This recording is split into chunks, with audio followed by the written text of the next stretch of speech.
ਸਤਿ ਸ਼੍ਰੀ ਅਕਾਲ। ਤੁਸੀਂ ਵੇਖ ਰਹੇ ਹੋ ਟੀਵੀ ਪੰਜਾਬ ਤੇ ਮੈਂ ਹਾਂ ਤੁਹਾਡੇ ਨਾਲ ਇੰਦਰਪ੍ਰੀਤ ਕੌਰ ਸੰਗੀੜਾ। ਖਬਰਾਂ ਦੇ ਇਸ ਬੁਲੇਟਿਨ ਵਿੱਚ ਤੁਹਾਡਾ ਸਵਾਗਤ ਹੈ। ਐਕਸਪ੍ਰੈਸ ਐਂਟਰੀ ਦਾ ਵੱਡਾ ਡਰਾਅ ਨਿਕਲਿਆ, ਜਿਸ ਵਿੱਚ ਪਹਿਲਾਂ ਦੇ ਮੁਕਾਬਲੇ ਜ਼ਿਆਦਾ ਉਮੀਦਵਾਰਾਂ ਨੂੰ ਸੱਦੇ ਮਿਲੇ ਤੇ ਇਸ ਡਰਾਅ ਦੇ ਵਿੱਚ ਇਹ ਵੀ ਵੇਖਣ ਨੂੰ ਆਇਆ ਕਿ ਪਹਿਲਾਂ ਦੇ ਮੁਕਾਬਲੇ ਸੀਆਰਐਸ ਸਕੋਰ ਵੀ ਹੇਠਾਂ ਆਇਆ।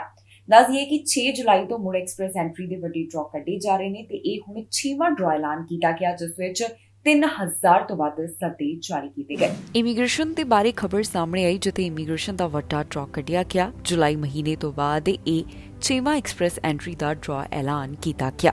ਇਸ ਡਰਾਅ ਦੇ ਵਿੱਚ ਇੱਕ ਖਾਸ ਰਿਹਾ ਕਿ ਸੀਆਰਐਸ ਸਕੋਰ ਪਹਿਲਾਂ ਦੇ ਮੁਕਾਬਲੇ ਹੇਠਾਂ ਆਇਆ। ਦੱਸੀਏ ਕਿ ਇਨਵੀਟੇਸ਼ਨ ਵੱਧ ਜਾਰੀ ਕੀਤੇ ਜਾ ਰਹੇ ਨੇ ਤੇ ਸੀਆਰਐਸ ਸਕੋਰ ਵੀ ਲਗਾਤਾਰ ਹੇਠਾਂ ਆਉਂਦਾ ਹੋਇਆ ਦਿਖਾਈ ਦੇ ਰਿਹਾ ਹੈ। ਜਿਹੜਾ ਡਰਾਅ 14 ਸਤੰਬਰ ਨੂੰ ਕੱਢਿਆ ਗਿਆ, ਉਸ ਬਾਰੇ immigration, refugees and citizenship Canada ਵੱਲੋਂ ਦੱਸਿਆ ਗਿਆ ਕਿ ਉਨ੍ਹਾਂ ਵੱਲੋਂ 3250 ਸੱਦੇ ਜਾਰੀ ਕੀਤੇ ਗਏ। 6 ਜੁਲਾਈ ਤੋਂ ਬਾਅਦ ਇਹ ਹੁਣ 6ਵਾਂ ਡਰਾਅ ਐਲਾਨ ਕੀਤਾ ਗਿਆ। ਇਸ ਤਾਜ਼ਾ ਡਰਾਅ ਵਿੱਚ ਘੱਟੋ ਘੱਟ 511 ਕੰਪਰੀਹੈਂਸਿਵ ਰੈਂਕਿੰਗ ਸਿਸਟਮ ਸਕੋਰ ਦੀ ਜ਼ਰੂਰਤ ਰਹੀ। ਦੱਸ ਦਈਏ ਕਿ ਲਗਾਤਾਰ ਹੁਣ ਜਿਹੜੇ ਐਕਸਪ੍ਰੈਸ ਐਂਟਰੀ ਦੇ ਡਰਾਅ ਨੇ 6 ਜੁਲਾਈ ਤੋਂ ਬਾਅਦ ਇਮੀਗ੍ਰੇਸ਼ਨ ਵਿਭਾਗ ਵੱਲੋਂ ਐਲਾਨੇ ਜਾ ਰਹੇ ਨੇ। ਪਿਛਲੇ ਦਿਨੀ ਇਮੀਗ੍ਰੇਸ਼ਨ ਮੰਤਰੀ ਸ਼ੌਨ ਫਰੇਜ਼ਰ ਵੀ ਇਸ ਬਾਰੇ ਗੱਲਬਾਤ ਕਰਦੇ ਹੋਏ ਦਿਖਾਈ ਦਿੱਤੇ, ਜਿੱਥੇ ਉਨ੍ਹਾਂ ਵੱਲੋਂ ਇਹ ਗੱਲ ਕਹੀ ਗਈ ਕਿ ਜੋ ਇਮੀਗ੍ਰੇਸ਼ਨ ਦਾ ਟਾਰਗੇਟ ਹੈ, ਉਨ੍ਹਾਂ ਨੂੰ ਇਮੀਗ੍ਰੇਸ਼ਨ ਵਿਭਾਗ ਪੂਰਾ ਕਰਦਾ ਹੋਇਆ ਦਿਖਾਈ ਦੇ ਰਿਹਾ ਹੈ। ਉਨ੍ਹਾਂ ਨੂੰ ਇਹ ਵੀ ਉਮੀਦ ਹੈ ਕਿ ਜਿਹੜਾ ਟਾਰਗੇਟ ਤੈਅ ਕੀਤਾ ਗਿਆ, ਉਸ ਤੋਂ ਵੱਧ ਸੱਦੇ ਹੀ ਜਾਰੀ ਕੀਤੇ ਜਾਣਗੇ। ਭਾਵ ਕਿ ਇੱਕ ਵਾਰ ਫਿਰ ਤੋਂ ਇਮੀਗ੍ਰੇਸ਼ਨ ਨਾਲ ਜੁੜਿਆ ਹੋਇਆ ਰਿਕਾਰਡ ਟੁੱਟ ਸਕਦਾ ਹੈ। ਸਾਲ 2022 ਦੇ ਵਿੱਚ ਹੁਣ ਤੱਕ 3 ਲੱਖ ਤੋਂ ਵੱਧ ਪੀਆਰ ਦਾ ਸਵਾਗਤ ਇਮੀਗ੍ਰੇਸ਼ਨ ਵਿਭਾਗ ਵੱਲੋਂ ਕੀਤਾ ਜਾ ਚੁੱਕਿਆ ਹੈ। ਹੁਣ ਤੱਕ ਜਿਹੜੇ ਐਕਸਪ੍ਰੈਸ ਐਂਟਰੀ ਨੇ, ਉਸ ਜ਼ਰੀਏ 40,785 ਇਮੀਗ੍ਰੈਂਟਸ ਦਾ ਸਵਾਗਤ ਕੀਤਾ ਗਿਆ। ਇਸ ਤੋਂ ਇਲਾਵਾ ਇਹ ਵੀ ਗੱਲ ਕਹੀ ਜਾ ਰਹੀ ਹੈ ਕਿ ਆਉਣ ਵਾਲੇ ਸਮੇਂ ਦੌਰਾਨ ਇਮੀਗ੍ਰੇਸ਼ਨ ਨੂੰ ਲੈ ਕੇ ਕੁਝ ਵੱਡੇ ਬਦਲਾਵ ਕੀਤੇ ਜਾਣਗੇ। ਇਮੀਗ੍ਰੇਸ਼ਨ ਮੰਤਰੀ ਇਸ ਗੱਲ ਨੂੰ ਲੈ ਕੇ ਲਗਾਤਾਰ ਜ਼ੋਰ ਦਿੰਦੇ ਹੋਏ ਦਿਖਾਈ ਦੇ ਰਹੇ ਨੇ ਕਿ ਇਮੀਗ੍ਰੇਸ਼ਨ ਦੇ ਵਿੱਚ ਹੋਰ ਵੀ ਸੁਧਾਰ ਲਿਆਂਦਾ ਜਾਵੇਗਾ। ਇਸ ਤੋਂ ਇਲਾਵਾ ਇੱਕ ਹੋਰ ਗੱਲ ਜਿਹੜੀ ਸਮੇਂ-ਸਮੇਂ ਤੇ ਸਾਹਮਣੇ ਆ ਰਹੀ ਹੈ, ਉਹ ਹੈ ਬੈਕਲੌਗ। ਮੌਜੂਦਾ ਸਮੇਂ 2 ਮਿਲੀਅਨ ਤੋਂ ਵੱਧ ਦਾ ਬੈਕਲੌਗ ਇਮੀਗ੍ਰੇਸ਼ਨ ਵਿਭਾਗ ਕੋਲ ਇਕੱਠਾ ਹੋ ਗਿਆ ਹੈ, ਜਿਸ ਦੇ ਉੱਪਰ ਫੈਸਲਾ ਸੁਣਾਉਣ ਦੇ ਵਾਸਤੇ ਕਈ ਤਰ੍ਹਾਂ ਦੇ ਉਪਰਾਲੇ ਕੀਤੇ ਜਾ ਰਹੇ ਨੇ। ਨਵੇਂ ਸਟਾਫ ਦੀ ਭਰਤੀ ਦੀ ਵੀ ਗੱਲ ਸਾਹਮਣੇ ਆਈ ਸੀ। ਹੁਣ ਦੇਖਣਾ ਹੋਵੇਗਾ ਕਿ ਇਸ ਬੈਕਲੌਗ ਨੂੰ ਲੈ ਕੇ ਅਗਲਾ ਕੀ ਐਲਾਨ ਕੀਤਾ ਜਾਂਦਾ ਹੈ।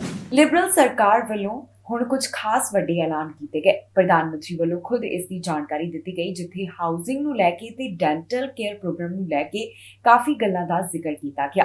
ਦੱਸ ਦਈਏ ਕਿ ਐਨਡੀਪੀ ਪਾਰਟੀ ਵੱਲੋਂ ਲਿਬਰਲ ਸਰਕਾਰ ਨੂੰ ਸਪੋਰਟ ਦੇਣ ਦਾ ਐਲਾਨ ਕੀਤਾ ਗਿਆ ਤੇ ਨਾਲ ਹੀ ਉਹਨਾਂ ਨੇ ਕੁਝ ਵਾਅਦੇ ਪੂਰੇ ਕਰਨ ਵਾਸਤੇ ਕਿਹਾ ਗਿਆ ਸੀ। ਡੈਂਟਲ ਕੇਅਰ ਪ੍ਰੋਗਰਾਮ ਵੀ ਉਹਨਾਂ ਵਿੱਚੋਂ ਹੀ ਇੱਕ ਹੈ, ਜਿਸ ਬਾਰੇ ਪ੍ਰਧਾਨ ਮੰਤਰੀ ਜਸਟਿਨ ਟਰੂਡੋ ਗੱਲਬਾਤ ਕਰਦੇ ਹੋਏ ਦਿਖਾਈ ਦਿੱਤੇ। ਪ੍ਰਧਾਨ ਮੰਤਰੀ ਜਸਟਿਨ ਟਰੂਡੋ ਵੱਲੋਂ ਡੈਂਟਲ ਕੇਅਰ ਦੇ ਵੇਰਵੇ ਜਾਰੀ ਕਰ ਦਿੱਤੇ ਗਏ ਨੇ। ਹਾਊਸਿੰਗ ਬੈਨੀਫਿਟ ਅਤੇ ਜੀਐਸਟੀ ਕ੍ਰੈਡਿਟ ਵਧਾਉਣ ਦਾ ਵੀ ਪ੍ਰਧਾਨ ਮੰਤਰੀ ਵੱਲੋਂ ਐਲਾਨ ਕੀਤਾ ਗਿਆ। ਕੈਨੇਡਾ ਹਾਊਸਿੰਗ ਬੈਨੀਫਿਟ ਦੇ ਵਿੱਚ ਵਾਧਾ ਤੇ ਡੈਂਟਲ ਕੇਅਰ ਪ੍ਰੋਗਰਾਮ ਐਨਡੀਪੀ ਦੀਆਂ ਮੰਗਾਂ ਨੂੰ ਪੂਰਾ ਕਰਦਾ ਹੈ, ਜੋ ਕਿ ਹੁਣ ਪ੍ਰਧਾਨ ਮੰਤਰੀ ਜਸਟਿਨ ਟਰੂਡੋ ਵੱਲੋਂ ਐਲਾਨ ਕਰ ਦਿੱਤੀਆਂ ਗਈਆਂ ਹਨ। ਜੀ ਹਾਂ, ਪ੍ਰਧਾਨ ਮੰਤਰੀ ਟਰੂਡੋ ਵੱਲੋਂ ਮਹਿੰਗਾਈ ਨਾਲ ਜੂਝ ਰਹੇ ਕੈਨੇਡੀਅਨਸ ਦੀ ਮਦਦ ਵਾਸਤੇ ਨਵੇਂ ਉਪਾਵਾਂ ਦਾ ਐਲਾਨ ਕੀਤਾ, ਜੋ ਕਿ ਸਾਲ 2025 ਤੱਕ ਲਿਬਰਲ ਸਰਕਾਰ ਨੂੰ ਐਨਡੀਪੀ ਵੱਲੋਂ ਸਪੋਰਟ ਕਰਨ ਦੇ ਸਮਝੌਤੇ ਦਾ ਹਿੱਸਾ ਹੈ। ਲਿਬਰਲਸ ਨੇ ਕਿਹਾ ਕਿ ਉਹ ਡੈਂਟਲ ਕੇਅਰ ਪ੍ਰੋਗਰਾਮ ਦਾ ਪਹਿਲਾ ਪੜਾਅ ਸ਼ੁਰੂ ਕਰ ਰਹੇ ਸਨ। ਜੀਐਸਟੀ ਟੈਕਸ ਕ੍ਰੈਡਿਟ ਵਧਾਇਆ ਜਾ ਰਿਹਾ ਹੈ ਤੇ ਕੈਨੇਡਾ ਹਾਊਸਿੰਗ ਬੈਨੀਫਿਟ ਵਿੱਚ ਵੀ ਇੱਕ ਵਾਰ ਫਿਰ ਤੋਂ ਵਾਧਾ ਕੀਤਾ ਜਾ ਰਿਹਾ ਹੈ। ਟਰੂਡੋ ਦਾ ਕਹਿਣਾ ਹੈ ਕਿ ਦੇਸ਼ ਦੇ ਮੱਧ ਵਰਗ ਅਤੇ ਘੱਟ ਆਮਦਨ ਵਾਲੇ ਲੋਕਾਂ ਵਾਸਤੇ ਵਿਸ਼ੇਸ਼ ਤੌਰ ਦੇ ਉੱਪਰ ਇਹ ਚੀਜ਼ਾਂ ਕਾਫੀ ਮਦਦਗਾਰ ਸਾਬਿਤ ਹੋਣਗੀਆਂ। ਇਸ ਤੋਂ ਇਲਾਵਾ ਉਹਨਾਂ ਦਾ ਕਹਿਣਾ ਹੈ ਕਿ ਹਾਊਸ ਦੀ ਕਾਰਵਾਈ ਸ਼ੁਰੂ ਹੁੰਦਿਆਂ ਹੀ ਉਹ ਇਹਨਾਂ ਐਲਾਨਾਂ ਸੰਬੰਧੀ ਬਿੱਲ ਪੇਸ਼ ਕਰਨਗੇ। ਜੋ ਐਲਾਨ ਪ੍ਰਧਾਨ ਮੰਤਰੀ ਵੱਲੋਂ ਕੀਤੇ ਗਏ, ਪਹਿਲਾਂ ਵੈਨਕੂਵਰ ਦੇ ਵਿੱਚ 8 ਸਤੰਬਰ ਨੂੰ ਕੀਤੇ ਜਾਣੇ ਸਨ, ਪਰ ਮਹਾਰਾਣੀ ਐਲਿਜ਼ਾਬੈਥ ਦੇ ਦੇਹਾਂਤ ਦੀ ਖਬਰ ਤੋਂ ਬਾਅਦ ਇਸ ਨੂੰ ਟਾਲ ਦਿੱਤਾ ਗਿਆ। ਐਨਡੀਪੀ ਦੇ ਜੀਐਸਟੀ ਕ੍ਰੈਡਿਟ ਦੇ ਵਿੱਚ ਵਾਧਾ ਕਰਕੇ ਮਹਿੰਗਾਈ ਨਾਲ ਜੂਝ ਰਹੇ ਕੈਨੇਡੀਅਨਸ ਨੂੰ ਵਿੱਤੀ ਸਹਾਇਤਾ ਪ੍ਰਦਾਨ ਕਰਨ ਵਾਸਤੇ ਲਿਬਰਲਸ ਉੱਪਰ ਦਬਾਅ ਪਾਇਆ ਜਾ ਰਿਹਾ ਸੀ। ਲਿਬਰਲ ਸਰਕਾਰ ਵੱਲੋਂ ਰਿਹਾਇਸ਼ੀ ਲੋੜਾਂ ਨਾਲ ਜੂਝ ਰਹੇ 1.8 ਮਿਲੀਅਨ ਕਿਰਾਏਦਾਰਾਂ ਦੀ ਮਦਦ ਵਾਸਤੇ $500 ਤੱਕ ਦਾ ਇੱਕ ਵਾਰ ਵਾਸਤੇ ਕੈਨੇਡਾ ਹਾਊਸਿੰਗ ਬੈਨੀਫਿਟ ਦੇ ਵਿੱਚ ਵਾਧੇ ਦਾ ਐਲਾਨ ਕੀਤਾ ਗਿਆ। ਕੈਨੇਡਾ ਹਾਊਸਿੰਗ ਬੈਨੀਫਿਟ ਫੈਡਰਲ ਅਤੇ ਸੂਬਾ ਸਰਕਾਰਾਂ ਦੀ ਸਾਂਝੀ ਫੰਡਿੰਗ ਨਾਲ 2020 ਦੇ ਵਿੱਚ ਸ਼ੁਰੂ ਕੀਤਾ ਗਿਆ ਸੀ, ਜਿਸ ਤਹਿਤ 8 ਸਾਲ ਵਿੱਚ $4 ਬਿਲੀਅਨ ਖਰਚ ਕੀਤੇ ਜਾਣੇ ਹਨ। ਫੈਡਰਲ ਸਰਕਾਰ ਦਾ ਕਹਿਣਾ ਹੈ ਕਿ ਬੈਨੀਫਿਟ $35,000 ਤੋਂ ਘੱਟ ਆਮਦਨ ਵਾਲੇ ਪਰਿਵਾਰਾਂ ਵਾਸਤੇ ਹੋਵੇਗਾ ਜਾਂ ਫਿਰ 20,000 ਤੋਂ ਘੱਟ ਕਮਾਉਣ ਵਾਲੇ ਉਹਨਾਂ ਸਿੰਗਲਸ ਵਾਸਤੇ ਜੋ ਕਿ ਆਪਣੀ ਆਮਦਨ ਘੱਟੋ ਘੱਟ 30% ਹਿੱਸਾ ਕਿਰਾਏ ਵਿੱਚ ਖਰਚਦੇ ਹਨ।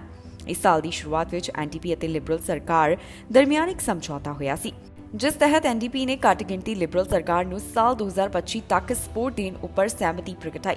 ਪਰ ਇਸ ਦੇ ਬਦਲੇ ਦੇ ਵਿੱਚ ਲਿਬਰਲ ਸਰਕਾਰ ਨੇ ਐਨਡੀਪੀ ਦੇ ਕਈ ਪਾਲਿਸੀ ਵਾਅਦਿਆਂ ਨੂੰ ਪੂਰਾ ਕਰਨ ਦਾ ਸਮਝੌਤਾ ਵੀ ਕੀਤਾ ਸੀ। ਐਨਡੀਪੀ ਵੱਲੋਂ ਕਿਹਾ ਗਿਆ ਕਿ ਜੇ ਕ੍ਰਿਸਮਸ ਦੀਆਂ ਛੁੱਟੀਆਂ ਤੋਂ ਪਹਿਲਾਂ ਲਿਬਰਲਸ ਘੱਟੋ-ਘੱਟ 2 ਵਾਅਦਿਆਂ ਨੂੰ ਪੂਰਾ ਕਰਦੇ ਹਨ ਤਦ ਹੀ ਉਹ ਸਪੋਰਟ ਜਾਰੀ ਰੱਖਣਗੇ। ਪਹਿਲਾ ਵਾਅਦਾ ਕੈਨੇਡਾ ਹਾਊਸਿੰਗ ਬੈਨੀਫਿਟ ਦੇ ਵਿੱਚ ਵਾਧੇ ਦਾ ਸੀ ਤੇ ਦੂਸਰਾ ਡੈਂਟਲ ਕੇਅਰ ਪ੍ਰੋਗਰਾਮ ਦੇ ਪਹਿਲੇ ਪੜਾਅ ਦੀ ਸ਼ੁਰੂਆਤ ਦਾ ਸੀ। ਟਰੂਡੋ ਨੇ ਐਲਾਨ ਕੀਤਾ ਕਿ ਉਹਨਾਂ ਦੀ ਸਰਕਾਰ 12 ਸਾਲ ਤੋਂ ਘੱਟ ਉਮਰ ਦੇ ਬੱਚੇ ਜਿਨ੍ਹਾਂ ਕੋਲ ਡੈਂਟਲ ਇੰਸ਼ੋਰੈਂਸ ਨਹੀਂ ਹੈ ਇਸ ਵਾਸਤੇ ਡੈਂਟਲ ਬੈਨੀਫਿਟ ਸ਼ੁਰੂ ਕਰ ਰਹੀ ਹੈ। $90,000 ਤੋਂ ਘੱਟ ਦੀ ਸੰਯੁਕਤ ਆਮਦਨ ਕਮਾਉਣ ਵਾਲੇ ਘੱਟ ਅਤੇ ਮਿਡਲ ਕਲਾਸ ਪਰਿਵਾਰ ਡੈਂਟਲ ਸੇਵਾਵਾਂ ਵਾਸਤੇ ਅਗਲੇ 2 ਸਾਲਾਂ ਲਈ $650 ਪ੍ਰਤੀ ਸਾਲ ਤੱਕ ਪ੍ਰਾਪਤ ਕਰ ਸਕਦੇ ਨੇ। ਪ੍ਰਧਾਨ ਮੰਤਰੀ ਦਾ ਕਹਿਣਾ ਹੈ ਕਿ ਅਗਲਾ ਕਦਮ ਸਾਲ 2023 ਦੇ ਅੰਤ ਤੱਕ ਇਸ ਡੈਂਟਲ ਪ੍ਰੋਗਰਾਮ ਦਾ 18 ਸਾਲ ਤੋਂ ਘੱਟ ਉਮਰ ਵਾਲਿਆਂ ਬਜ਼ੁਰਗਾਂ ਅਤੇ ਵਿਕਲਾਂਗ ਲੋਕਾਂ ਵਾਸਤੇ ਵਿਸਤਾਰ ਕਰਨਾ ਹੋਵੇਗਾ। ਇਸ ਤੋਂ ਬਾਅਦ ਸਾਲ 2025 ਵਿੱਚ ਇਸ ਨੂੰ ਪੂਰੀ ਤਰ੍ਹਾਂ ਲਾਗੂ ਕਰ ਦਿੱਤਾ ਜਾਵੇਗਾ। 19 ਸਤੰਬਰ ਨੂੰ ਕੈਨੇਡਾ ਵਿੱਚ ਸਰਕਾਰੀ ਛੁੱਟੀ ਦਾ ਪ੍ਰਧਾਨ ਮੰਤਰੀ ਵੱਲੋਂ ਐਲਾਨ ਕੀਤਾ ਗਿਆ, ਪਰ ਹੁਣ ਖਬਰ ਸਾਹਮਣੇ ਆ ਰਹੀ ਹੈ ਕਿ ਬੈਂਕ ਕੈਨੇਡਾ ਵਿੱਚ ਇਸ ਦਿਨ ਖੁੱਲੇ ਰਹਿਣਗੇ। ਸਰਕਾਰੀ ਛੁੱਟੀ ਦੇ ਬਾਵਜੂਦ ਵੀ ਬੈਂਕਾਂ ਵੱਲੋਂ ਫੈਸਲਾ ਲਿਆ ਗਿਆ ਕਿ ਉਹ ਖੁੱਲੇ ਰਹਿਣਗੇ। ਦੱਸ ਦਈਏ ਕਿ 19 ਸਤੰਬਰ ਨੂੰ ਕੁਈਨ ਐਲਿਜ਼ਾਬੈਥ ਦਾ ਫਿਊਨਰਲ ਹੈ, ਜਿਸ ਤੋਂ ਬਾਅਦ ਪ੍ਰਧਾਨ ਮੰਤਰੀ ਵੱਲੋਂ ਕੱਲ੍ਹ ਐਲਾਨ ਕੀਤਾ ਗਿਆ ਕਿ ਇਸ ਦਿਨ ਸਰਕਾਰੀ ਛੁੱਟੀ ਹੋਵੇਗੀ। 19 ਸਤੰਬਰ ਨੂੰ ਕੈਨੇਡਾ ਦੇ ਵਿੱਚ ਸਰਕਾਰੀ ਛੁੱਟੀ ਦਾ ਪ੍ਰਧਾਨ ਮੰਤਰੀ ਵੱਲੋਂ ਐਲਾਨ ਕੀਤਾ ਗਿਆ। ਹੁਣ ਖਬਰ ਸਾਹਮਣੇ ਆ ਰਹੀ ਹੈ ਕਿ ਕੈਨੇਡਾ ਵਿੱਚ ਸੋਮਵਾਰ ਵਾਲੇ ਦਿਨ ਬੈਂਕ ਖੁੱਲੇ ਰੱਖੇ ਜਾਣਗੇ। ਜੀ ਹਾਂ, ਇਸ ਬਾਰੇ ਕੈਨੇਡੀਅਨ ਬੈਂਕਰਸ ਐਸੋਸੀਏਸ਼ਨ ਵੱਲੋਂ ਸਪਸ਼ਟ ਕਰ ਦਿੱਤਾ ਗਿਆ ਹੈ ਕਿ ਕੁਈਨ ਐਲਿਜ਼ਾਬੈਥ ਦੇ ਫਿਊਨਰਲ ਦੇ ਮੌਕੇ ਦੇ ਉੱਪਰ ਉਹਨਾਂ ਵੱਲੋਂ ਆਪਣੇ ਬੈਂਕ ਖੁੱਲੇ ਰੱਖੇ ਜਾਣਗੇ, ਪਰ ਬਾਕੀ ਚੀਜ਼ਾਂ ਦੀ ਉਹਨਾਂ ਵੱਲੋਂ ਪਾਲਣਾ ਕਰਨ ਦੇ ਬਾਰੇ ਵੀ ਦੱਸਿਆ ਗਿਆ। ਦੱਸੀਏ ਕਿ ਪਿਛਲੇ ਦਿਨੀ ਪ੍ਰਧਾਨ ਮੰਤਰੀ ਵੱਲੋਂ ਐਲਾਨ ਕੀਤਾ ਗਿਆ ਕਿ ਫੈਡਰਲ ਸਰਕਾਰ ਵੱਲੋਂ ਇਸ ਦਿਨ ਸਰਕਾਰੀ ਛੁੱਟੀ ਐਲਾਨੀ ਜਾ ਰਹੀ ਹੈ। ਪ੍ਰਧਾਨ ਮੰਤਰੀ ਵੱਲੋਂ ਕਿਹਾ ਗਿਆ ਸੀ ਕਿ ਉਹ ਇਸ ਸੰਬੰਧੀ ਸੂਬਿਆਂ ਅਤੇ ਟੈਰੀਟਰੀ ਦੇ ਜਿਹੜੇ ਪ੍ਰੀਮੀਅਰਸ ਨੇ ਉਹਨਾਂ ਨਾਲ ਗੱਲਬਾਤ ਕਰ ਰਹੇ ਨੇ ਤਾਂ ਕਿ ਸੂਬਿਆਂ ਦੇ ਵਿੱਚ ਵੀ ਅਜਿਹਾ ਫੈਸਲਾ ਲਿਆ ਜਾਵੇ, ਪਰ ਬਾਅਦ ਦੇ ਵਿੱਚ ਖਬਰ ਸਾਹਮਣੇ ਆਈ ਕਿ ਕਈ ਸੂਬਿਆਂ ਵੱਲੋਂ ਇਸ ਤੋਂ ਬਾਅਦ ਐਲਾਨ ਕੀਤਾ ਗਿਆ ਕਿ ਉੱਥੇ ਸਰਕਾਰੀ ਛੁੱਟੀ ਨਹੀਂ ਹੋਵੇਗੀ। We have already engaged closely with all opposition leaders' offices around the plans as we are knowing them. We are working out the final delegation, which will become known in the coming days.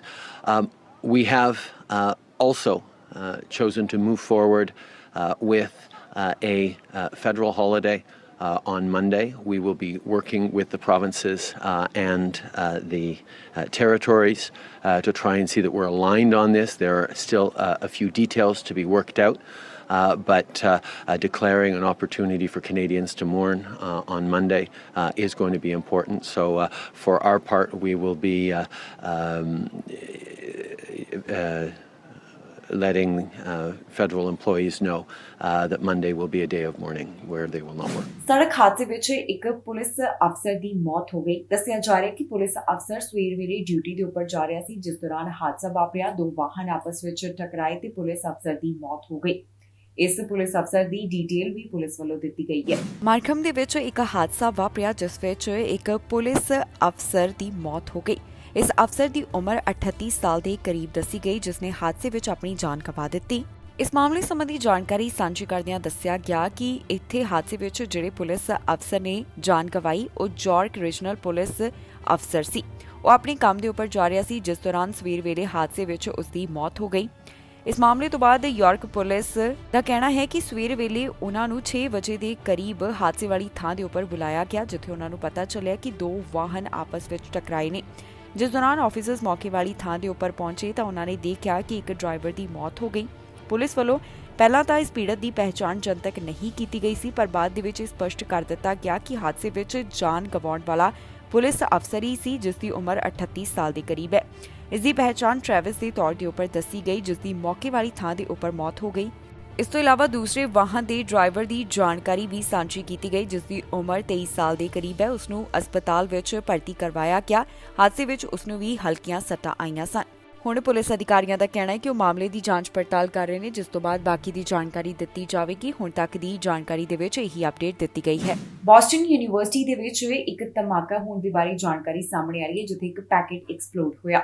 ਇਸ ਵਿੱਚ ਇੱਕ ਜਾਣਾ ਜ਼ਖਮੀ ਦੱਸਿਆ ਗਿਆ। ਜੋ ਜ਼ਖਮੀ ਹੈ ਉਸ ਬਾਰੇ ਬਹੁਤੀ ਡਿਟੇਲ ਤਾਂ ਨਹੀਂ ਦਿੱਤੀ ਗਈ, ਪਰ ਇਸ ਬਾਰੇ ਕੀ ਕੁਝ ਦੱਸਿਆ ਗਿਆ ਤੇ ਇੱਥੇ ਹੋਰ ਕੀ ਜਾਣਕਾਰੀ ਸਾਹਮਣੇ ਆਈ ਹੈ ਤੁਹਾਨੂੰ ਇਸ ਖਬਰ ਵਿੱਚ ਦੱਸਾਂਗੇ। ਯੂਨੀਵਰਸਿਟੀ ਦੇ ਕੈਂਪਸ ਦੇ ਵਿੱਚ ਧਮਾਕਾ ਹੋਇਆ, ਜਿਸ ਬਾਰੇ ਅਧਿਕਾਰੀਆਂ ਵੱਲੋਂ ਜਾਣਕਾਰੀ ਸਾਂਝੀ ਕੀਤੀ ਗਈ ਹੈ।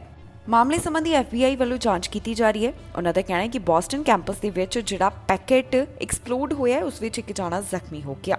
ਇਸ ਮਾਮਲੇ ਸੰਬੰਧੀ ਅਧਿਕਾਰੀਆਂ ਵੱਲੋਂ ਜਾਂਚ ਪੜਤਾਲ ਕੀਤੀ ਜਾ ਰਹੀ ਹੈ। FBI ਅਥਾਰਟੀਜ਼ ਵੱਲੋਂ ਦੱਸਿਆ ਗਿਆ ਕਿ ਇੱਥੇ ਉਹਨਾਂ ਨੂੰ ਕੈਂਪਸ ਦੇ ਵਿੱਚ ਧਮਾਕੇ ਦੀ ਜਾਣਕਾਰੀ ਮਿਲੀ ਜਿੱਥੇ ਪੈਕੇਟ ਐਕਸਪਲੋਡ ਹੋਇਆ। ਇਸ ਸੰਬੰਧੀ ਇਹ ਵੀ ਡਿਟੇਲ ਦਿੱਤੀ ਗਈ ਹੈ ਕਿ ਇੱਥੇ ਜਿਹੜਾ ਪੈਕੇਟ ਐਕਸਪਲੋਡ ਹੋਇਆ ਹੈ ਉਸ ਨੂੰ ਯੂਨੀਵਰਸਿਟੀ ਹੋਮਸ ਹਾਲ ਦੇ ਨੇੜੇ ਹੀ ਖੋਲ੍ਹਿਆ ਗਿਆ ਸੀ। ਫਿਲਹਾਲ ਅਥਾਰਟੀਜ਼ ਵੱਲੋਂ ਇਸ ਬਾਰੇ ਕੋਈ ਬਹੁਤੀ ਡਿਟੇਲ ਤਾਂ ਅਜੇ ਜਨਤਕ ਨਹੀਂ ਕੀਤੀ ਗਈ। ਇਸ ਵਿੱਚ ਜਿਹੜਾ ਇੱਕ ਵਿਅਕਤੀ ਜ਼ਖਮੀ ਹੋਇਆ ਉਸ ਦੀ ਪਹਿਚਾਣ ਵੀ ਨਹੀਂ ਦੱਸੀ ਗਈ। ਸਿਰਫ ਤੇ ਸਿਰਫ ਇਹੀ ਦੱਸਿਆ ਜਾ ਰਿਹਾ ਹੈ ਕਿ ਇੱਥੇ ਜੋ ਪੈਕੇਟ ਐਕਸਪਲੋਡ ਹੋਇਆ ਉਸ ਤੋਂ ਬਾਅਦ ਇੱਕ ਜਾਣਾ ਜ਼ਖਮੀ ਹੋ ਗਿਆ। ਇਹ ਪੈਕੇਟ ਇੱਥੇ ਕਿਸ ਤਰ੍ਹਾਂ ਆਇਆ, ਕਿਸ ਵੱਲੋਂ ਇਸ ਪੂਰੇ ਮਾਮਲੇ ਨੂੰ ਅੰਜਾਮ ਦਿੱਤਾ ਗਿਆ, ਇਸ ਬਾਰੇ ਅਜੇ ਪੁਲਿਸ ਵੱਲੋਂ ਸਾਰੀਆਂ ਗੱਲਾਂ ਪਤਾ ਲਗਾਉਣ ਦੀ ਕੋਸ਼ਿਸ਼ ਕੀਤੀ ਜਾ ਰਹੀ ਹੈ।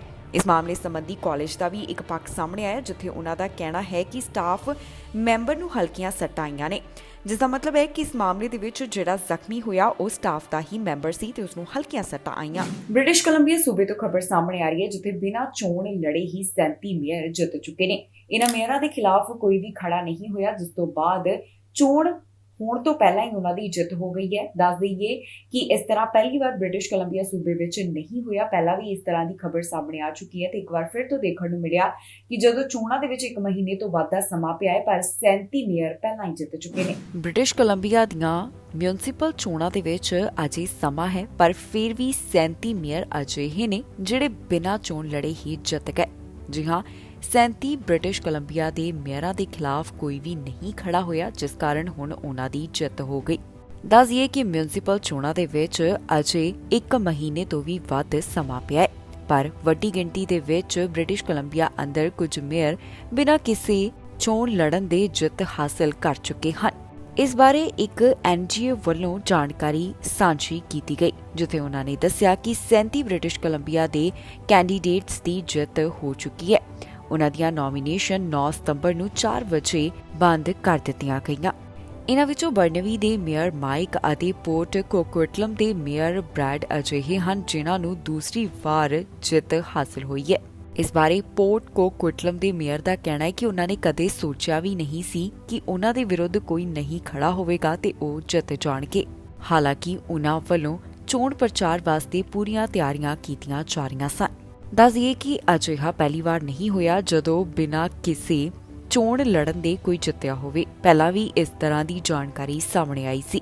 ਜਿਹੜੇ ਮੇਅਰ ਦੀ ਹੁਣ ਤੱਕ ਜਿੱਤ ਹੋ ਚੁੱਕੀ ਹੈ ਉਹਨਾਂ ਦੇ ਨਾਮ ਕੁਝ ਇਸ ਪ੍ਰਕਾਰ ਹਨ: Danish A. Buchanan, Joe Kraner, Barbara H. Roden, Ward Stammer, Mike Hurley, Ryan Winser, Ruth Hoyt, Nicole P. Minions, Michael P. Staples, Sarah A. Stroy, Steve J. Linda J.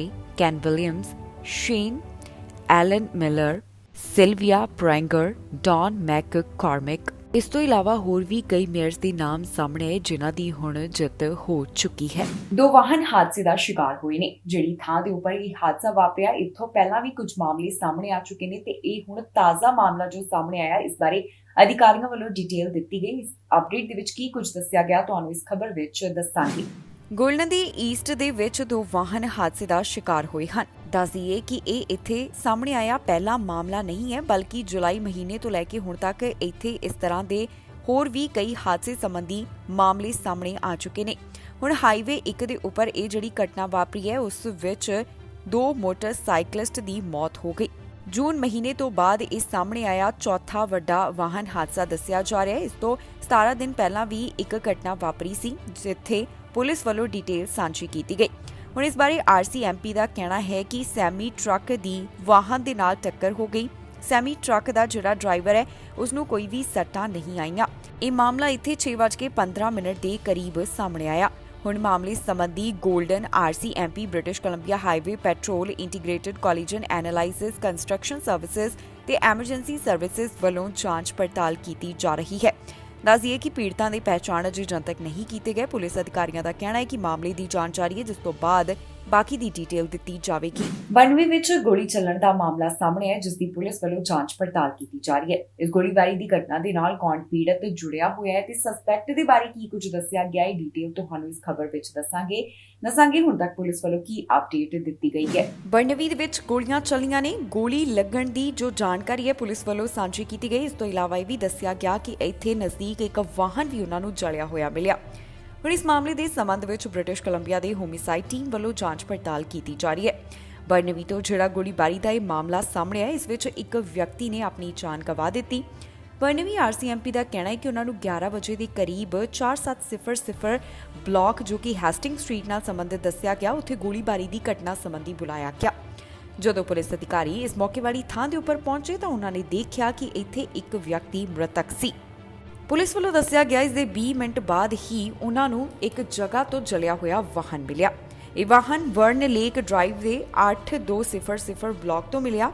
ਹੁਣ ਇਸ ਸੰਬੰਧੀ ਆਈਹਿਟ ਵੱਲੋਂ ਕਿਹਾ ਗਿਆ ਕਿ ਜੇਕਰ ਕਿਸੇ ਨੂੰ ਵੀ ਇਸ ਸੰਬੰਧੀ ਕੋਈ ਜਾਣਕਾਰੀ ਹੋਵੇ ਤਾਂ ਉਹਨਾਂ ਨਾਲ ਜ਼ਰੂਰ ਸੰਪਰਕ ਕਰਨ ਜਾਂ ਫਿਰ ਕੋਈ ਡੈਸ਼ ਕੈਮਰਾ ਫੁਟੇਜ ਹੋਵੇ ਤਾਂ ਉਹ ਵੀ ਉਹਨਾਂ ਨਾਲ ਸਾਂਝੀ ਕੀਤੀ ਜਾਵੇ।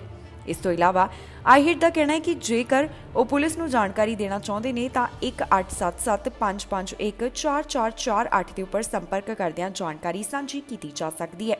ਫਿਲਹਾਲ ਮਾਮਲੇ ਦੀ ਜਾਂਚ ਪੜਤਾਲ ਜਾਰੀ ਹੈ, ਪਰ ਪੀੜਤ ਦੀ ਪਹਿਚਾਣ ਅਜੇ ਤੱਕ ਜਨਤਕ ਨਹੀਂ ਕੀਤੀ ਗਈ।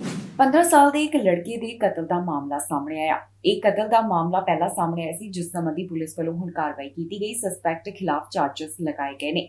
ਪੁਲਿਸ ਵੱਲੋਂ ਕੀ ਡਿਟੇਲ ਦਿੱਤੀ ਗਈ ਤੁਹਾਨੂੰ ਇਸ ਖਬਰ ਵਿੱਚ ਦੱਸਾਂਗੇ। ਨਾਰਥ ਯਾਰਕ ਤੋਂ ਇੱਕ ਲੜਕੇ ਦੇ ਕਤਲ ਦਾ ਮਾਮਲਾ ਸਾਹਮਣੇ ਆਇਆ, ਜਿਸ ਤੋਂ ਬਾਅਦ ਸਸਪੈਕਟ ਨੂੰ ਚਾਰਜ ਕੀਤਾ ਗਿਆ। ਜਿਸ ਲੜਕੇ ਦੀ ਮੌਤ ਹੋ ਗਈ ਉਸ ਦੀ ਉਮਰ 15 ਸਾਲ ਦੇ ਕਰੀਬ ਦੱਸੀ ਗਈ। ਮਾਮਲੇ ਬਾਰੇ ਟੋਰਾਂਟੋ ਪੁਲਿਸ ਵੱਲੋਂ ਜਾਣਕਾਰੀ ਦਿੱਤੀ ਗਈ, ਜਿੱਥੇ ਉਹਨਾਂ ਨੇ ਦੱਸਿਆ ਕਿ ਪਿਛਲੇ ਹਫ਼ਤੇ 15 ਸਾਲ ਦੇ ਇੱਕ ਲੜਕੇ ਦਾ ਨਾਰਥ ਯਾਰਕ ਵਿੱਚ ਗੋਲੀਆਂ ਮਾਰ ਕੇ ਕਤਲ ਕਰ ਦਿੱਤਾ ਗਿਆ। ਪੁਲਿਸ ਅਧਿਕਾਰੀਆਂ ਦੇ ਦੱਸਣ ਮੁਤਾਬਕ 10 ਸਤੰਬਰ ਵਾਲੇ ਦਿਨ ਉਹਨਾਂ ਨੂੰ 12:42 ਦੇ ਕਰੀਬ ਕੀਲ ਸਟਰੀਟ ਅਤੇ ਸ਼ੈਫਰਡ ਐਵੀਨਿਊ ਵੈਸਟ ਦੇ ਨੇੜੇ ਬੁਲਾਇਆ ਗਿਆ। ਜਦੋਂ ਉਹ ਮੌਕੇ ਵਾਲੀ ਥਾਂ ਦੇ ਉੱਪਰ ਪਹੁੰਚੇ ਤਾਂ ਉਹਨਾਂ ਨੇ ਦੇਖਿਆ ਕਿ ਇੱਕ ਨੂੰ ਗੋਲੀਆਂ ਲੱਗੀਆਂ ਹੋਈਆਂ ਸਨ। ਜ਼ਖਮੀ ਹਾਲਤ ਦੇ ਵਿੱਚ ਉਸ ਨੂੰ ਤੁਰੰਤ ਪੈਰਾਮੈਡਿਕਸ ਵੱਲੋਂ ਹਸਪਤਾਲ ਭਰਤੀ ਕਰਵਾਇਆ ਗਿਆ, ਪਰ ਇੱਥੇ ਉਸ ਦੀ ਮੌਤ ਹੋ ਗਈ। ਇਨਵੈਸਟੀਗੇਟਰਸ ਵੱਲੋਂ ਇਸ ਦੀ ਪਹਿਚਾਣ ਅਤੇ ਸਸਪੈਕਟ ਦੀਆਂ ਕੁਝ ਤਸਵੀਰਾਂ ਵੀ ਜਾਰੀ ਕੀਤੀਆਂ। ਇਹ ਜਾਣਕਾਰੀ ਉਹਨਾਂ ਵੱਲੋਂ 11 ਸਤੰਬਰ ਵਾਲੇ ਦਿਨ ਸਾਂਝੀ ਕੀਤੀ ਗਈ। ਹੁਣ ਟੋਰਾਂਟੋ ਪੁਲਿਸ ਦਾ ਕਹਿਣਾ ਹੈ ਕਿ ਉਹਨਾਂ ਵੱਲੋਂ ਇਸ ਮਾਮਲੇ ਦੇ ਸੰਬੰਧ ਵਿੱਚ ਕਾਰਵਾਈ ਕਰਦਿਆਂ ਇੱਕ ਦੇ ਉੱਪਰ ਚਾਰਜਸ ਲਗਾਏ। ਜਿਸ ਉੱਪਰ ਚਾਰਜਸ ਲਗਾਏ ਉਸ ਦਾ ਨਾਮ ਇਲੀਅਨ ਅਤੇ ਉਮਰ 18 ਸਾਲ ਦੇ ਕਰੀਬ ਦੱਸੀ ਜਾ ਰਹੀ ਹੈ, ਜਿਸ ਉੱਪਰ 1 count of second degree murder ਲਗਾਇਆ ਗਿਆ। ਹੁਣ ਜਲਦੀ ਉਸ ਦੀ ਕੋਰਟ ਦੇ ਵਿੱਚ ਪੇਸ਼ੀ ਹੋਵੇਗੀ। ਪੁਲਿਸ ਵੱਲੋਂ ਇਸ ਸੰਬੰਧੀ ਵਧੇਰੇ ਜਾਂਚ ਕੀਤੀ ਜਾ ਰਹੀ ਹੈ। ਮਿਸੀਸਾਗਾ ਵਿੱਚ ਗੋਲੀਆਂ ਚੱਲਣ ਦਾ ਮਾਮਲਾ ਸਾਹਮਣੇ ਆਇਆ, ਜਿਸ ਬਾਰੇ ਅਧਿਕਾਰੀਆਂ ਵੱਲੋਂ ਡਿਟੇਲ ਦਿੱਤੀ ਗਈ। ਇਸ ਗੋਲੀਬਾਰੀ ਦੀ ਘਟਨਾ ਦੇ ਵਿੱਚ ਇੱਕ ਜਾਣਾ ਪੀੜਤ ਪਾਇਆ ਗਿਆ, ਜਿਸ ਦੀ ਪਹਿਚਾਣ ਅਜੇ ਜਨਤਕ ਨਹੀਂ ਕੀਤੀ ਗਈ। ਪੁਲਿਸ ਮਾਮਲੇ ਦੀ ਇਨਵੈਸਟੀਗੇਸ਼ਨ ਕਰ ਰਹੀ ਹੈ।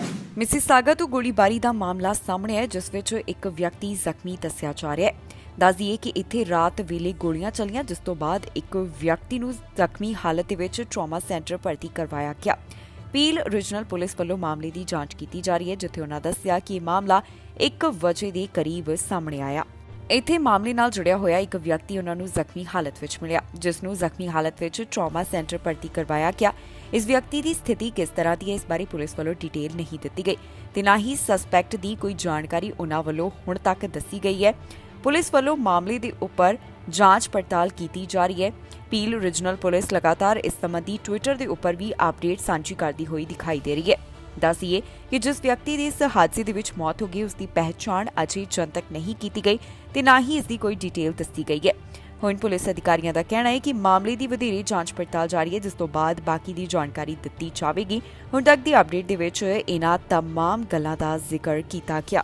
ਵਿਸ਼ਵ ਸਿਹਤ ਸੰਗਠਨ ਵੱਲੋਂ ਕੋਰੋਨਾ ਵਾਇਰਸ ਦੇ ਬਾਰੇ ਜਾਣੂ ਕਰਵਾਇਆ ਗਿਆ, ਜਿੱਥੇ ਉਹਨਾਂ ਨੇ ਦੱਸਿਆ ਕਿ ਪਹਿਲਾਂ ਦੇ ਮੁਕਾਬਲੇ ਇਸ ਵਾਇਰਸ ਦਾ ਅਸਰ ਘਟ ਰਿਹਾ ਹੈ ਤੇ ਇਸ ਵਾਇਰਸ ਕਾਰਨ ਹੁਣ ਘੱਟ ਲੋਕਾਂ ਦੀ ਮੌਤ ਹੋਣ ਦੇ ਬਾਰੇ ਖਬਰ ਸਾਹਮਣੇ ਆ ਰਹੀ ਹੈ। ਵਿਸ਼ਵ ਸਿਹਤ ਸੰਗਠਨ ਵੱਲੋਂ ਇੱਕ ਵਾਰ ਫਿਰ ਤੋਂ ਕੋਰੋਨਾ ਵਾਇਰਸ ਦੇ ਬਾਰੇ ਜਾਣਕਾਰੀ ਸਾਂਝੀ ਕੀਤੀ ਗਈ। ਕੋਰੋਨਾ ਵਾਇਰਸ ਦੇ तमाम ਦੇਸ਼ਾਂ ਦੇ ਵਿੱਚ ਕੀ ਹਾਲਾਤ ਨੇ, ਇਸ ਬਾਰੇ ਉਹਨਾਂ ਵੱਲੋਂ ਜਾਣੂ ਕਰਵਾਇਆ ਗਿਆ।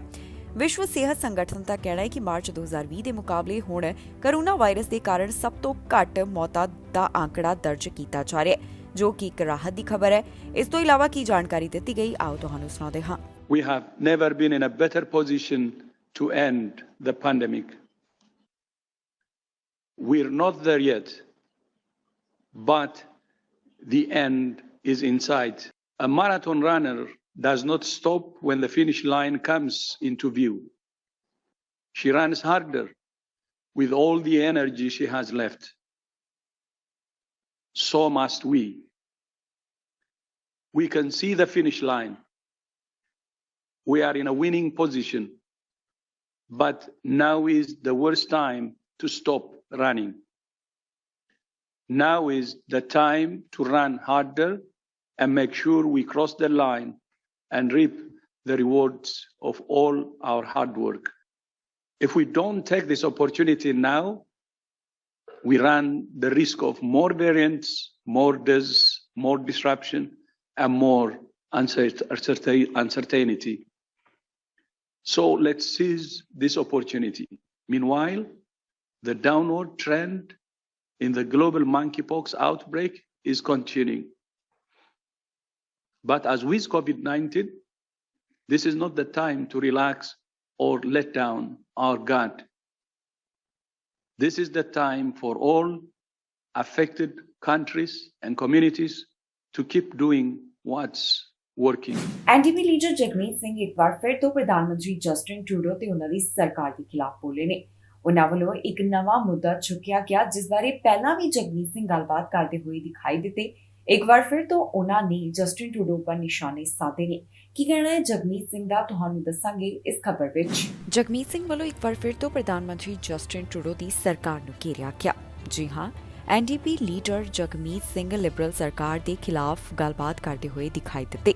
ਜਗਮੀਤ ਸਿੰਘ ਦਾ ਕਹਿਣਾ ਹੈ ਕਿ ਲਿਬਰਲ ਸਰਕਾਰ ਵੱਲੋਂ ਜਿਹੜੇ ਵਾਅਦੇ ਕੀਤੇ ਗਏ ਉਹਨਾਂ ਨੂੰ ਪੂਰਾ ਨਹੀਂ ਕੀਤਾ ਜਾ ਰਿਹਾ ਤੇ ਇਹਨਾਂ ਵਾਅਦਿਆਂ ਨੂੰ ਪੂਰਾ ਕਰਨ ਵਾਸਤੇ ਉਹਨਾਂ ਨੂੰ ਕਾਫੀ ਸਟਰਗਲ ਕਰਨਾ ਪੈ ਰਿਹਾ। ਹੁਣ ਜਗਮੀਤ ਸਿੰਘ ਵੱਲੋਂ ਇਸ ਬਾਰੇ ਸੋਸ਼ਲ ਮੀਡੀਆ ਉੱਪਰ ਇੱਕ ਵੀਡੀਓ ਸਾਂਝੀ ਕੀਤੀ ਗਈ ਜਿੱਥੇ ਉਹਨਾਂ ਨੇ ਇਹਨਾਂ तमाम ਗੱਲਾਂ ਦਾ ਜ਼ਿਕਰ ਕੀਤਾ ਹੈ। ਕੀ ਕਹਿਣਾ ਹੈ ਜਗਮੀਤ ਸਿੰਘ ਦਾ, ਆਓ ਤੁਹਾਨੂੰ ਸੁਣਾਉਂਦੇ ਹਾਂ। People are doing everything right, but are still falling behind. We spoke with so many folks over this past summer who tell us that they're struggling to be able to put food on the table. They're feeling squeezed because the cost of everything is going up. Groceries, putting gas in your car. And while Justin Trudeau leapt into action to give billions of dollars to wealthy corporations that didn't really need help, he has refused to do anything to give people respect who are feeling the squeeze of the cost of living going up. So we heard you, and we used our power to deliver meaningful support to you and your families. Because of New Democrats, we forced this government to deliver on dental care, starting with kids under 12. Something the Conservatives don't want you to receive, but New Democrats know this will help so many people. So starting this year, a family with one child, 12 or under, will receive $650 per year. So over 2 years, that's $1,300. For families with 2 children, that could be as much as $2,600 over 2 years. This is real support to help families. But we're not stopping there. We're going to expand this program to develop a national program that covers children 18 and under, seniors, and people living with disabilities. We are going to continue to fight to make sure you and your family get the respect that you deserve. ਖਬਰਾਂ ਦੇ ਇਸ bulletin ਵਿੱਚ ਇੰਨਾ ਹੀ। ਫਿਲਹਾਲ ਮੈਨੂੰ ਇੰਦਰਪ੍ਰੀਤ ਕੌਰ ਸੰਗੇੜਾ ਨੂੰ ਦਿਓ ਇਜਾਜ਼ਤ ਤੇ ਤੁਸੀਂ ਵੇਖਦੇ ਰਹੋ ਟੀਵੀ ਪੰਜਾਬ।